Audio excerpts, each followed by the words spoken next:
is side control. A lot of different side controls that you can strike from. Your traditional side control, obviously, elbows are a huge opportunity for you. If you can't get the elbow, dig in. You can go to a reverse twister side control. And when you're here, you got big shots to the body. Okay, and go in between these a lot. You know, stay active. When you're in side control, stay active. You're here, blast down on him. When he starts to come up, switch back. Throw your elbows here. Stay active.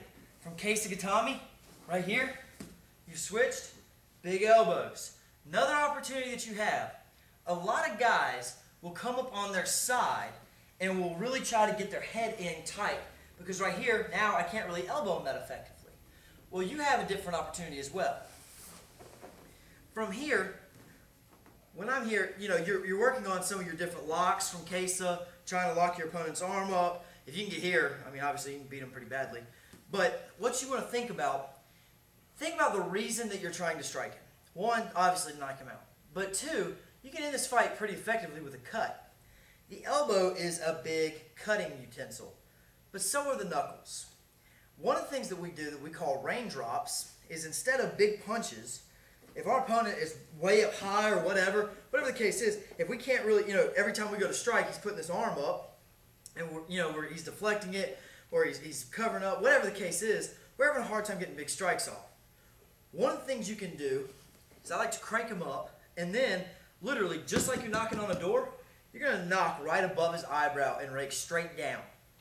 Straight down. You will be shocked at how easily the meat of the eye will come loose. I know that sounds horrific, but you can literally throw 3 or 4 raindrops and have a pretty nasty cut.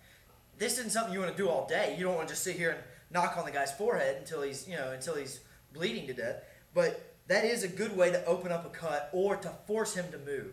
So staying active, it would look like this. You know, I've got some raindrops, some big punches. I go back to a regular side control, big elbows. I can't get the elbow, turn, throw some big strikes, elbows to the body. He starts to turn back. I'm here. This elbow came in for elbow escape. Switch back to Kesa. Big strikes. He's covering. Work my submissions. Work my elbows. He's got his head in close. That's fine. We're here. Raindrops.